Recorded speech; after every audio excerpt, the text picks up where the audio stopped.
And at this point, I'm going to turn it over to my colleague Will, who will be hacking another device, another cool one. Thank you, Alan, for showing us all again the dangers of using soap.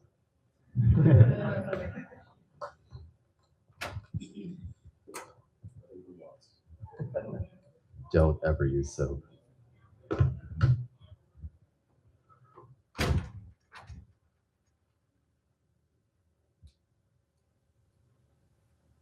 All right, so this device right here in the camera, you see it? It's called the Bitdefender box. So like a few years ago, it was apparently a popular thing between like AV vendors to start selling these little hardware devices that you plug into your router and it would like defend your network somehow.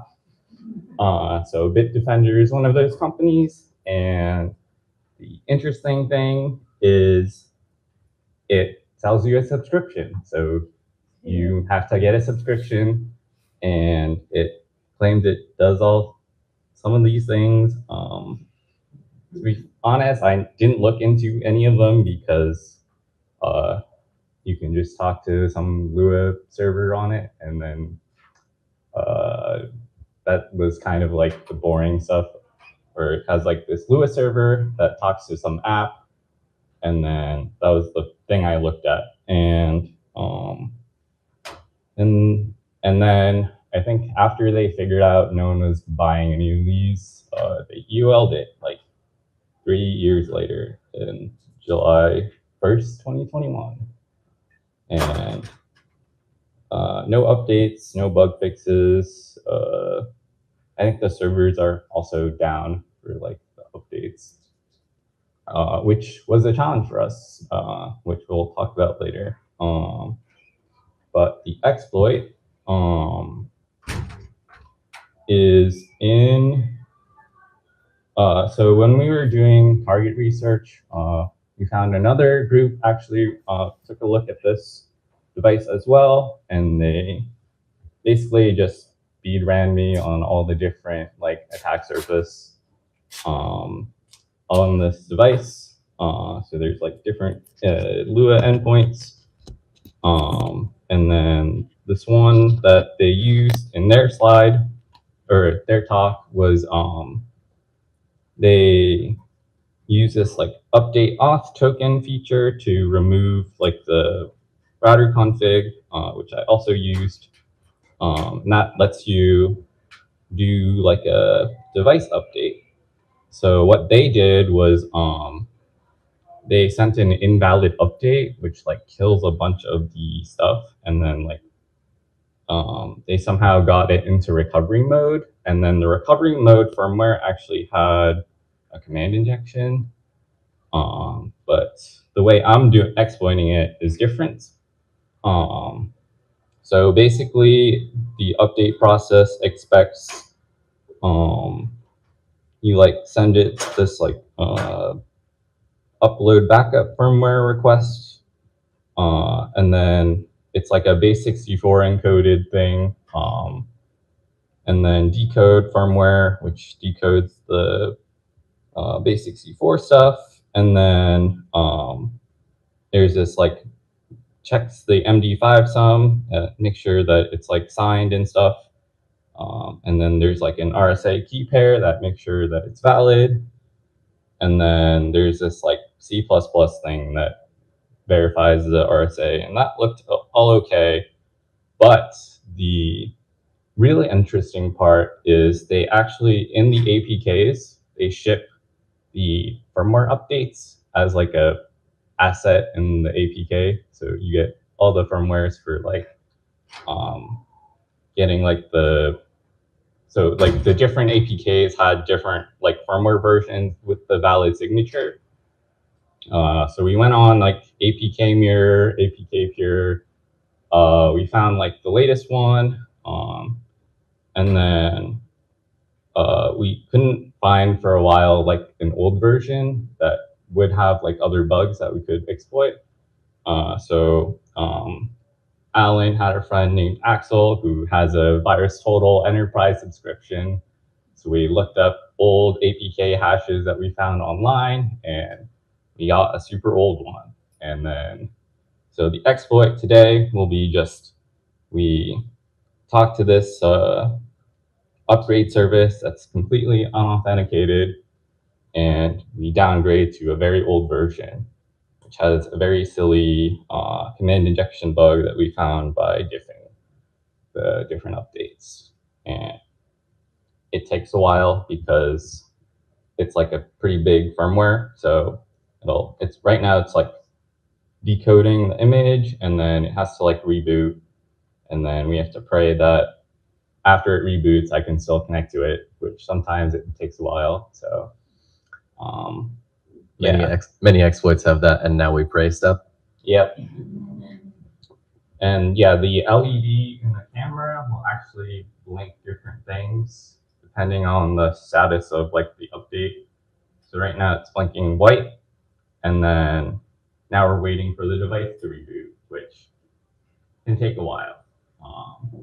But we'll see it turn into, I think, cyan once the device is done updating or rebooting. And then in my exploit, I have this like loop that checks the firmware version.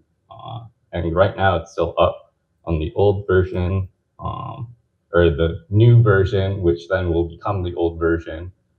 And yeah, we're waiting for it to reboot.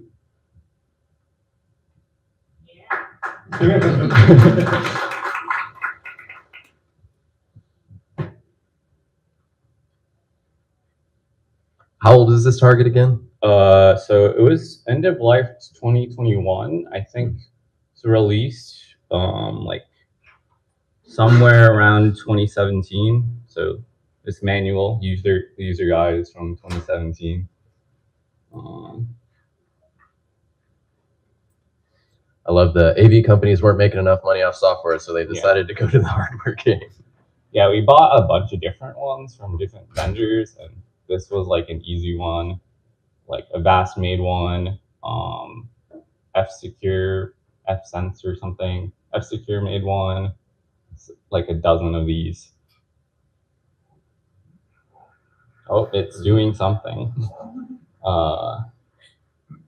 So yeah, I think the downgrade worked, and then now we threw our payload, and then we're waiting for the SSH server to come back on, because it has a built-in SSH server, but it has like some hard-coded key that we don't have the private key for. But it's okay. We can add our own private key or public key into the authorized keys file with this command injection.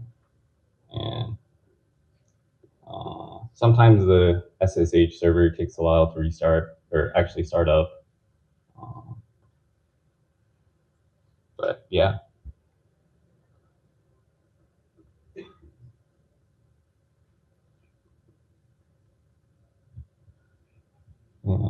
And look at this manual. Next year we might add speed of exploit to the rankings. Yeah, Defender account and then subscriptions. It's like an Android app. I think the way it works is it overrides, or it tells you to override your DHCP settings on your router, and then it'll use the box as a DHCP server, and then the box will somehow like intercept your traffic, and then there's like a proxy thing on it, so it'll like, I assume it like redirects all your HTTP to the proxy and does some magical scanning. Maybe it uploads it to somewhere, who knows. I did see some like ARP spoofing binary on there, so that's kind of interesting as well. Seems legit. Yeah.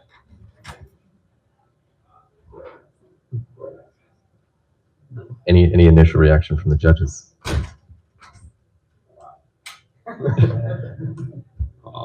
Sometimes the SSH server doesn't restart, so we just rethrow it. It already sees that it's downgraded. So there we get the shell. Hey, there you go.